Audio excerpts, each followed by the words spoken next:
Alright, so this is asparagus. Can't see it real well on that tuft of grass, but it was transplanted. You can definitely see it right there, that one. Okay. So, we'll zoom in here. That is asparagus. If I was planting it from seed, it would take about 2 years, possibly 3 years to harvest. However, since I'm doing a transplant, it's not going to take that long. Should be able to get harvest next year, late in the year probably, maybe early. It depends if it goes to seed this year or not. And then I also planted rhubarb. It doesn't look real good right now, but this is also transplanted. As you can see, these are seed pods. There's all kinds of seed pods. So the thing about rhubarb that you got to remember is if it's green, don't eat it. If it's red, eat all you want. It's that simple. It's really easy to figure out if it's edible part of the plant or not, is what color it is. Green, good. Red, bad. But these seed pods, as you can see, there are hundreds of seed pods on this stalk alone. This is a transplant.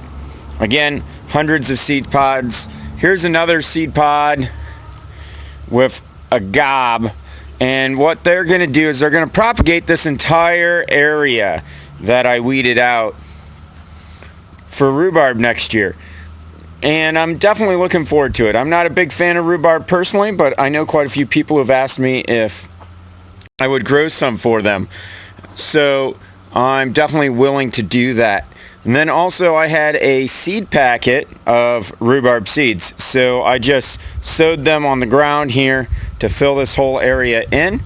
And as long as I keep it harvested and trimmed well, it should fill the entire area.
So that concludes this week's video on what's been going on here. Last thing I wanted to point out is our drip line. This is an addition to the one in the greenhouse. It's actually coming off the rain collection as well in the backyard. So it's, as you can tell, wet. It's going to soak this entire area. I'm going to leave it on all day. I actually planted these early in the week and then came back out later in the week with the seed packet when I came across it. Also, I'd like to give a shout out to my dad, Edward Holt, for helping me out with this project.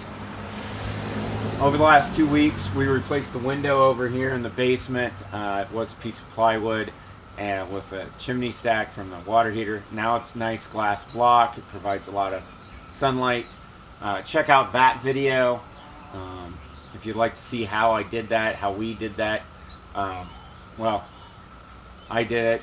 My dad was the delivery guy on that. He also was the one who harvested the transplant stalks and tubers for the rhubarb and the asparagus. So I'd like to give him a thank you and a shout out for that. He dug up the existing plants and harvested them for me. Hopefully they're nice, good, sturdy, strong transplants with lots of seed packets. I'm definitely looking forward to seeing what happens in spring with this area. For those of you who've been watching me for a while now, about 2 years ago I tried putting raspberries in this area and every single one of the bushes died. Then last year I tried putting blueberries in this area and again every single one of them died. So I'm hoping that asparagus and rhubarb will do better. They're hardier plants. They tend to like the sun. I know it doesn't seem like it's that sunny out right now, but it is. There's just a little cloud up there blocking the sun, but otherwise it's sunny. This area gets about 6 to 7 hours of sun a day in the summer, so keep it watered. There's the sun back out again. So hit that like button, hit the subscribe, the bell, you'll get notifications. I try to upload a new video each week for Holt Growers. Also, you can check out my other channel where I do commentaries and things of that nature on the Christian Bible. It's 90 and out, so check that out as well if you'd like. But as always, get out, grow something today, and may God richly bless you. Thank you for watching.